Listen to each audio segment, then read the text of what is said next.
Okay. देखें, सबसे पहले हमने ये देखना है कि भाई डायोड क्या होता है। DIODE, डायोड क्या होता है। सही है। डायोड जो है यूज़ होता है इन रेक्टिफायर के अंदर डायोड यूज़ होता है। और रेक्टिफायर क्या होते हैं?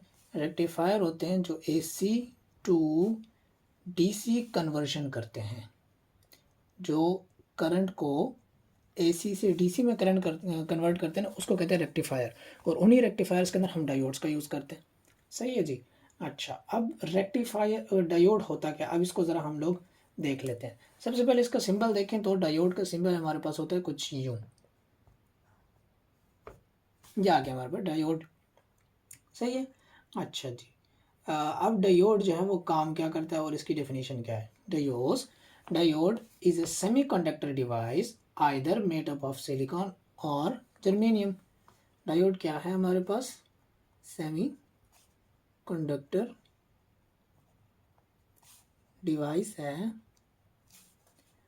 जो कि सिलिकॉन और जर्मेनियम से बना है। सिलिकॉन और जर्मेनियम से और क्या चीज़ बनी हुई है? PN junction, P type and N type जो होता है हमारे पास, पीएन जंक्शन, वो भी तो इसी से बना है। तो एक्चुअली जो डायोड्स हैं वो पीएन जंक्शन से ही बनते हैं। यहाँ पे मैं आ जाता हूँ और ज़रा पीएन जंक्शन को डिस्क्राइब करते हैं। पीएन जंक्शन क्या बोला है? पीएन जंक्शन, जब हम पी टाइप और एन टाइप सेमीकंडक्टर्स को इकट्ठा करते हैं एक जगह के ऊपर, तो हम लोग उसको बना देते हैं PN junction. Here it is P, here is P, here is N. अच्छा जी। तो पी में हमारे पास क्या होता है? होल ज़्यादा होते हैं,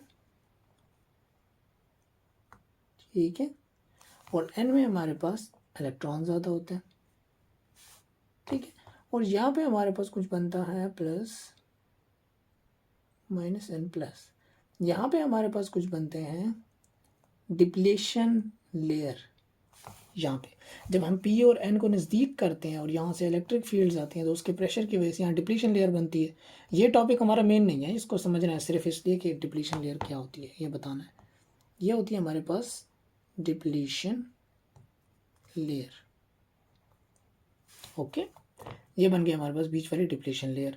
अच्छा, अब इसी को हम लोग कह रहे होते हैं डायोड। यही हमारे पास एज ए डायोड काम करता है। अब डायोड की सही डेफिनेशन हम देखते हैं। ये डायोड का इंटरनल स्ट्रक्चर दिखा दिया। यूज़ क्या है? सेमीकंडक्टर डिवाइस है जो सिलिकॉन और जर्मेनियम से बना हुआ है। लेकिन डायोड एक ऐसी डिवाइस होती है जो करंट को इस तरफ से उस तरफ तो जाने देती है, लेकिन वहाँ से इस तरफ नहीं आने देती, ठीक है। अच्छा, इसकी इस तरफ को हम लोग कह रहे होते हैं एनोड, ANODE, एनोड, जिसको मैं बार बार ए से रिप्रेजेंट करूँगा। और ये वाली साइड हमारे पास कैथोड को रिप्रेजेंट करती है।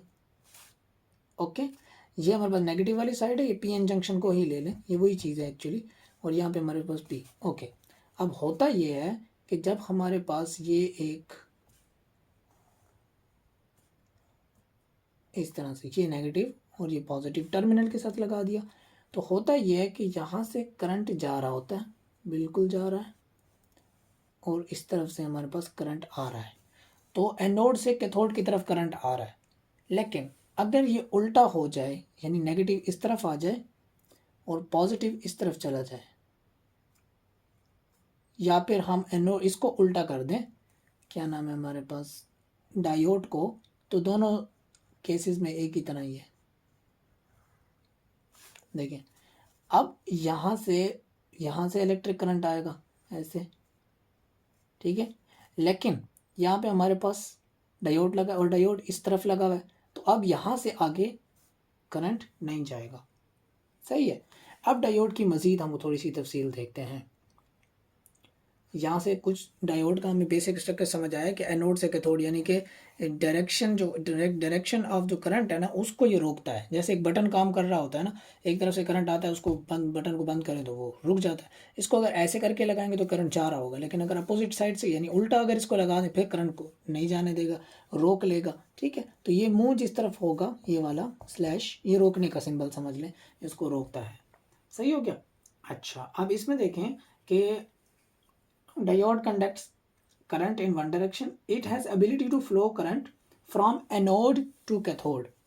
It has ability to flow current from anode to cathode. ये मैंने बता दिया already. If we want to move current from cathode to anode, it will resist and it will not permit it. ठीक है, अगर हम कैथोड से anode की तरफ करंट को लाने की कोशिश करें तो ये अलाउ नहीं करेगा, रोकेगा, जो कि इसका काम है डायोड का, सादा भाषा में. अब देखें, इट हैज़, एक चीज़ बड़ी मज़े की देखें इसमें, ये है it has low resistivity from A to C, anode to cathode. यानी इसकी रेजिस्टिविटी बहुत कम होती है. रेजिस्टिविटी कम होने का मतलब सिंपल यही है ना कि करंट ज़्यादा होगा. तो रेजिस्टिविटी इसकी बहुत कम होती है फ्रॉम एनोड टू कैथोड. ये बात हमें समझ आ गई. Okay, it has high resistivity, यानी उसकी अपोजिट लाइन लिख दो. It has high resistivity from cathode to anode.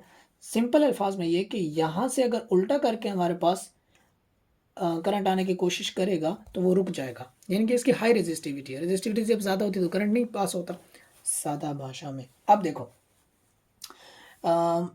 लेकिन इसको हमने हाई रेजिस्टिविटी बोला है, ये नहीं बोला कि इम्पॉसिबल है इस करंट को यहाँ पर लेकर आना, क्योंकि अगर हमारे पास डायोड ऐसे लगा है, उसको क्या हो गया, ओके, अगर हमारे पास डायोड ऐसे लगा है फ्रॉम पॉजिटिव टू नेगेटिव या नेगेटिव टू पॉजिटिव, और करंट इस तरफ से अब आने की कोशिश करेगा उल्टा, लेकिन एक पोजीशन ऐसी भी आती है जिसके बाद यहाँ से भी करंट गुजरना शुरू कर देता है और ये जो हमारे पास जल जाता है. ठीक है, उसको हम लोग कहते हैं ब्रेकिंग पॉइंट. इस वजह से हमने कहा हाई रेजिस्टिविटी, ये नहीं कहा कि बिल्कुल ख़त्म हो जाएगा ना. ठीक है, ब्रेकिंग वोल्टेज या ब्रेकिंग पॉइंट कहेंगे. ब्रेकिंग वोल्ट, वो वोल्टेज ब्रेकिंग वोल्टेज कहलाएगी जिस वोल्टेज के ऊपर ये टूट जाएगा, और वैसे इसको ब्रेकिंग पॉइंट भी कहते हैं हम लोग. तो यहाँ तक हमारे पास ये डायोड का निज़ाम है. मैंने कुछ नोट्स बनाए हुए हैं बड़े गंदे गंदे, और यहाँ पे भी है. इस तरफ जाएंगे तो करंट फ्लो कर रहा है, इस तरफ जाएंगे तो करंट फ्लो नहीं कर रहा. अच्छा, नाउ टाइप्स ऑफ डायोड में देखें. आई थिंक ये नज़र आ रहा होगा, हाँ ये नज़र आ रहा है, इसको दोबारा नहीं लिखते.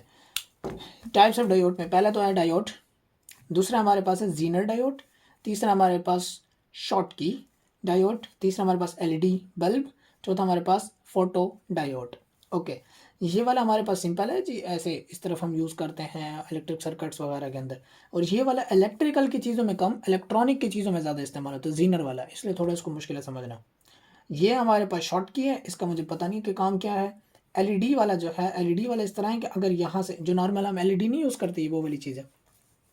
अगर इसके एलईडी की डेफिनेशन है कि अगर इस डायोड के अंदर से बिजली गुजरे तो ये रोशनी देता है. ये जो एरोज है ना, ये उस रोशनी को शो कर रहा है कि अगर इसके अंदर से करंट गुजरेगा तो ये रोशनी देगा. ये वो वाला डायोड कहलाता है हमारे पास. सही है, जो कि नॉर्मली हमारी एलईडीज़ वगैरह होती हैं. ओके, और ये वाला क्या है कि अगर इसके अंदर इसके ऊपर अगर रोशनी लगे तो ये करंट प्रोड्यूस करेगा. मेरे लिहाज से ये जो हमारे पास घर में सोलर वगैरह होता है ना, ये उसके लिए यूज़ होता है. बहरहाल ये हमारा मसला नहीं, हमारा मसला अब है जीनर डायोड. अब जीनर डायोड को समझना है, वो मैं समझाता हूँ.